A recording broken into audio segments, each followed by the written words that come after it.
Most people think wealth announces itself. A gleaming car in the driveway, a designer watch catching the light, a vacation photo on Instagram with captions like "living my best life," while the credit card bill for that trip quietly grows in the background. But here's the uncomfortable truth. Most of that is theater.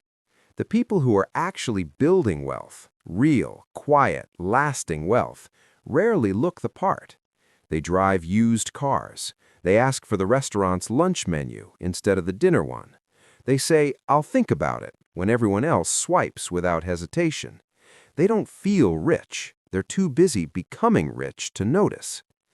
This is the story of that gap, the invisible distance between who you are today and who your financial decisions are quietly building you into. If even one or two of these signs live in your life, you're already walking a path that most people will talk about wanting to take, but never will. Sign number one, you've made peace with enough. There's a quiet revolution that happens in the mind of someone on their way to wealth. It's not loud. It doesn't come with a motivational speech. It arrives one afternoon, usually sometime in the first 60 to 90 days of paying real attention to your money, when you're standing in a store, holding something you don't need, and you just put it back. Not because you can't afford it, but because you've realized it won't change anything important. You've learned the difference between wanting and needing, and more importantly, you've stopped using money to fill emotional holes. Rich Richard earns $75,000 a year and spends $52,000. By the end of month 3, he's tracked his spending for the first time and seen exactly where the leaks are. By month 6, he's plugged them. That $23,000 annual gap isn't deprivation, it's freedom in formation. It's the raw material of options, the ability to leave a bad job, weather an emergency, or invest in an opportunity when one appears. Poor Peter earns the same $75,000 and spends $82,000. He's been meaning to look at his budget for 2 years. He'll start on Monday, or next month, or after the holidays. The lesson here isn't spend less on things you love, it's spend deliberately on what genuinely matters to you and ruthlessly cut what doesn't. When you stop performing wealth and start building it, your expenses shrink, not because life gets smaller, but because your clarity grows. Try this.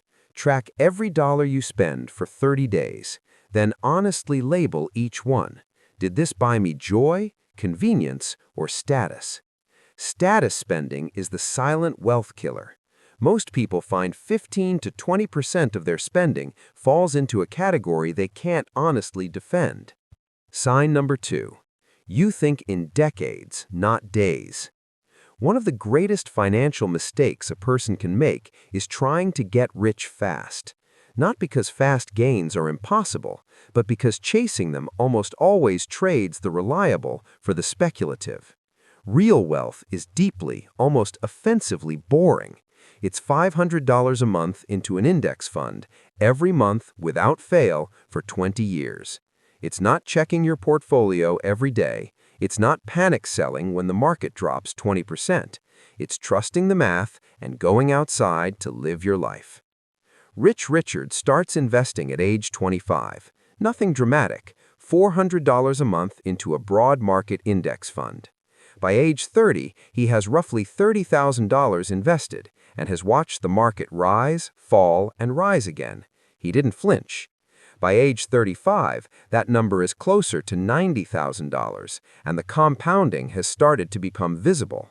By age 45, the same contributions have grown to over $350,000. He's not a genius, he's a man who stayed in his seat. Poor Peter also started at 25, but switched strategies 4 times in the first 3 years. Day trading by year 1, crypto by year 2, a drop-shipping business by year 3. Each one started with excitement and ended with a lesson. At age 45, he has $58,000 saved. Not nothing, but a fraction of what patience would have produced. Here's the math of patience. $500 a month for 10 years at 8% becomes $91,000. The same $500 a month for 20 years becomes $294,000. For 30 years, $745,000. The contributions only doubled. The result grew 8 times. That's compounding. The lesson is compounding only works if you leave it alone. The greatest financial superpower isn't intelligence, it's the ability to do nothing and let time do the work. Stop looking for the secret. The secret is that there is no secret. It's consistency, time, and not screwing it up. Sign number 3. You have a buffer and you don't talk about it. Most people are one broken transmission away from financial crisis. An unexpected $1,500 expense becomes a spiral. The credit card, the minimum payment, the interest, the stress, the sleepless nights. But somewhere along the way, usually 6 to 18 months into intentional saving, you built a cushion. 3 months of expenses, maybe 6, sitting in a high-yield savings account, growing slowly, touched by no one. You don't talk about it, you don't post about it, it just exists, and its existence has fundamentally changed how you move through the world. Rich Richard started his emergency fund in month 1. Just $100 a week automatically transferred the morning after payday, so he never felt it leave. By month 9, he had $3,600. By month 18, he had $9,000, roughly 4 months of his core expenses. When his water heater failed in January of year 2, the $900 repair was an inconvenience, not a catastrophe. He paid it, moved on, and replenished the fund within 6 weeks. Poor Peter had the same water heater failure that same January. He'd been meaning to build an emergency fund since 2021. The repair went on his credit card at 22.9% APR. He made minimum payments for 7 months. The $900 repair ultimately cost him $1,140 and 4 months of low-grade financial stress. The buffer doesn't just protect your bank account, it protects your judgment. When you're not in financial crisis, you make better decisions about jobs, relationships, investments, and purchases. Scarcity thinking literally narrows the brain's ability to think long-term. The financial buffer is also a cognitive buffer. Your emergency fund isn't just for emergencies, it's permission to think clearly. Build it, guard it, and never apologize for having it. Here's the timeline to aim for. By month 3, have $1,000 set aside. That stops most small crises cold. By month 9, 1 full month of expenses. By year 1.8, 3 months. That's the real turning point.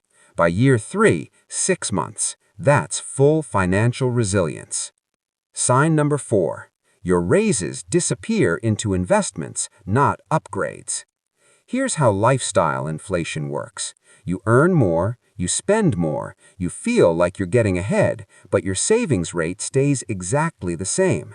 You're running on a treadmill that keeps speeding up. The people quietly getting rich have learned to resist this trap. When they get a raise, they ask, how much of this can I not see? They automate the increase into investments before their lifestyle has time to adjust. Rich Richard's salary timeline. At age 25, he earns $52,000 and lives on $38,000. At 28, he's earning $65,000 and lives on $42,000. At 32, $80,000 lives on $47,000. At 38, $95,000 lives on $52,000. By his late 30s, he's investing more than he was earning at 25. His lifestyle is comfortable, just not constantly expanding. Poor Peter's salary timeline is identical at every step, but his spending kept pace. At 28, $65,000 in, $66,000 out. At 32, $80,000 in, $79,000 out. At 38, $95,000 in, $97,000 out. He's been earning more for over a decade, he has almost nothing to show for it, and he genuinely doesn't understand why.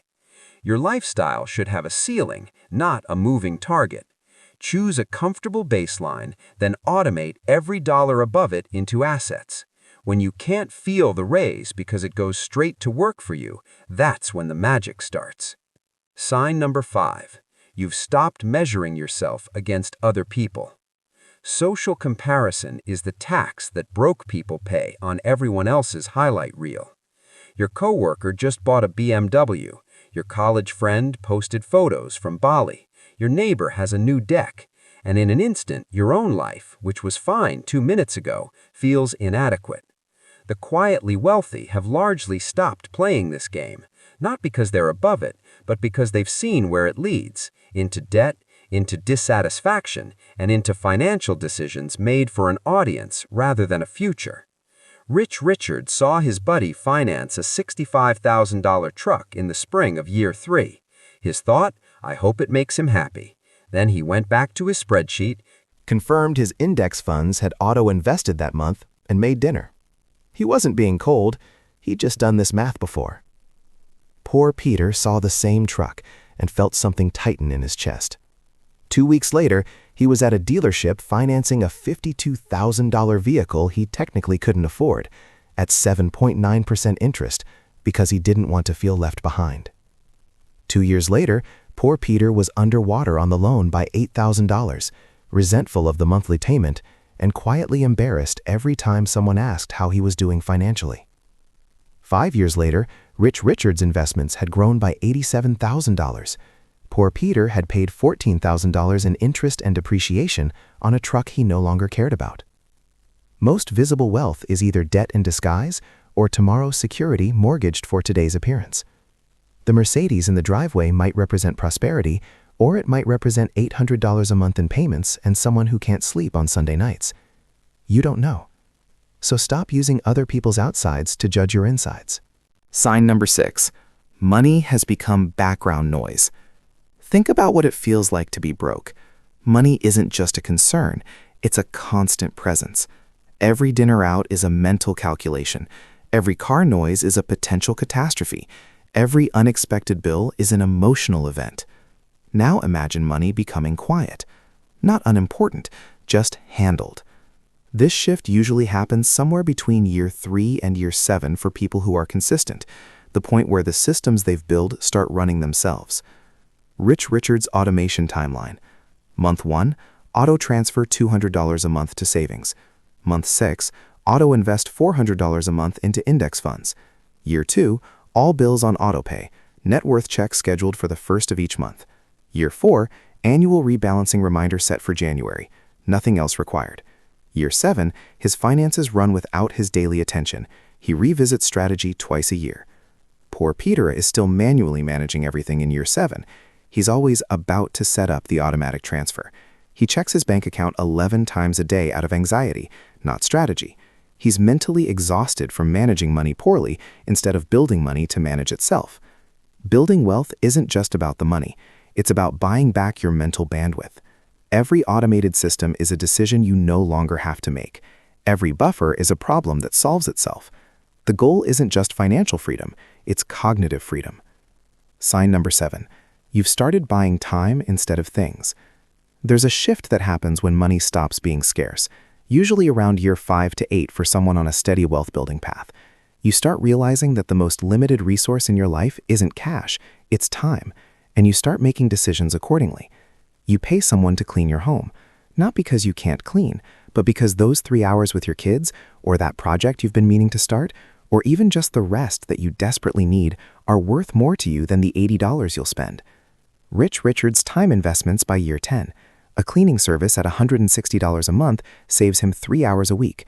Grocery delivery at $25 a week saves 2 more. A tax accountant for $400 a year saves 12 hours and typically finds more than $400 in savings. Saying no to 2 unnecessary meetings a week saves another 4 hours. That's roughly 400 hours a year reclaimed, the equivalent of 10 full work weeks given back to himself. Poor Peter spends his weekends running errands, cleaning, fixing things, driving across town for the cheaper gas station. He's saving money, maybe $200 a month, but he's spending 15 to 20 hours doing it. His effective hourly rate on all that effort is around $2.50 an hour. He doesn't think about it that way, but that's the math. Time is the only resource that doesn't come back. When your first instinct shifts from how do I save money on this to how do I save time on this, you've crossed an invisible threshold. That threshold is one of the quietest signs that something real has changed. Sign number 8. You've stopped making excuses and started making decisions. This one is uncomfortable, so let's sit in it. There's a version of you that explains why building wealth is impossible. Rent is too high, the student loans are crushing, the economy is broken, you didn't grow up with advantages, you don't earn enough, the system is rigged. And here's the thing, some of that might be true. Life is not a level playing field. Economic conditions are real. Systemic barriers exist. But here's the other thing, the ownership moment. The decision to stop explaining and start working can happen at any point in time. Day 1, year 5, age 22, or age 47. It doesn't matter when it happens. It only matters that it happens. Rich Richard's ownership moment came at age 27, after a conversation with his father who retired with nothing. He looked at his bank account, $340 and a subscription to a streaming service he'd forgotten about, and decided that the story ended differently for him. He didn't have advantages. He had a decision. He lived with a roommate for 3 years to cut housing costs in half. He biked to work for 2 years and eliminated car expenses entirely. He meal prepped on Sundays for 5 years straight. By age 32, he had $43,000 invested and options he didn't have at 27. Poor Peter also had an ownership moment, at least 3 of them. Each time something external interrupted, a layoff, a relationship ending, a medical bill, and each time he concluded that the timing wasn't right. 5 years after Rich Richard's ownership moment, $90,000 invested. 5 years after poor Peter's most recent ownership moment, $4,200 saved, and a new set of reasons why this time was different. You are not your circumstances. You are your response to your circumstances. Ownership isn't about pretending the obstacles aren't real. It's about refusing to let them be the last word. Sign number 9. You've built multiple streams, even small ones. Most people have one financial input, their paycheck. If that stops, everything stops. One job, one boss, one company between them and financial chaos. The quietly wealthy have started adding tributaries. This typically becomes possible and realistic around year 5, once the emergency fund is solid and the primary investments are automated. It doesn't have to be a second business or a real estate empire. It might be a modest dividend portfolio that pays $40 a month, a freelance project that brings in $500 a quarter, a small rental income. Even a high-yield savings account is technical income that doesn't require your labor. Rich Richard's income streams by year 10. His primary salary is $88,000. His index fund dividends on a $120,000 portfolio bring in roughly $1,800 a year. That's $150 a month. 2 freelance consulting projects add $4,200 a year. That's $350 a month. High-yield savings interest on his $22,000 buffer adds another $990 a year. That's $82 a month. His extra income streams total roughly $582 a month, nearly $7,000 a year that doesn't require him to show up anywhere. It's not retirement money yet, but it's walking away money, the kind that makes a bad boss easier to leave. Poor Peter has one income stream. When layoffs hit his company in year 9, his first thought was, I have nothing. Because he didn't. Every additional stream of income is a reduction in vulnerability. Start small. Start imperfect. A dripping faucet of passive income over time fills the bucket and changes the conversation you have with fear. Sign number 10. You're playing your own game.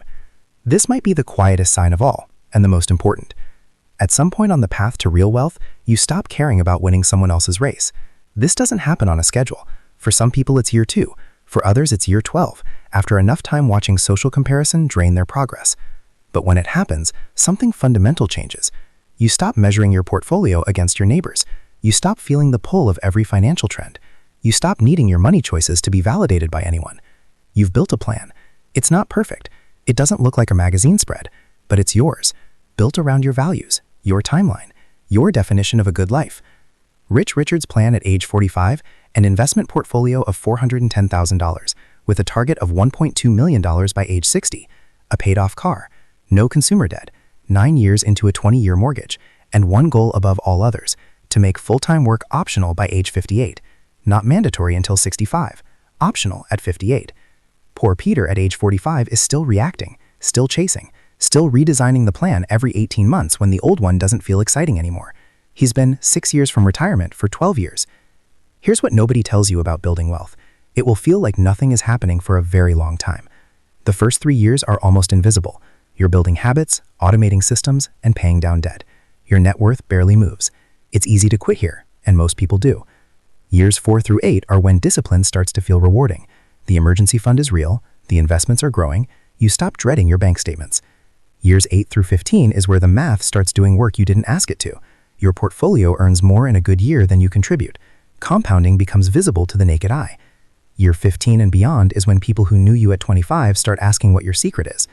The secret is that there was no single day, no breakthrough, no jackpot moment, just 1,000 small choices, each one unremarkable, each one adding a brick to something that, by year 20, nobody can take from you. No confetti, no defining moment, just a quiet kind of safety that most people will spend their whole lives spending their way away from. The richest people don't wait until they feel wealthy to act wealthy. They do the work first. The feeling shows up later, somewhere around year 8, usually on a Tuesday when something goes wrong and you realize it doesn't have to be a crisis. Keep going. The compound interest of good decisions is just warming up. Real wealth is quiet. So is the work that builds it.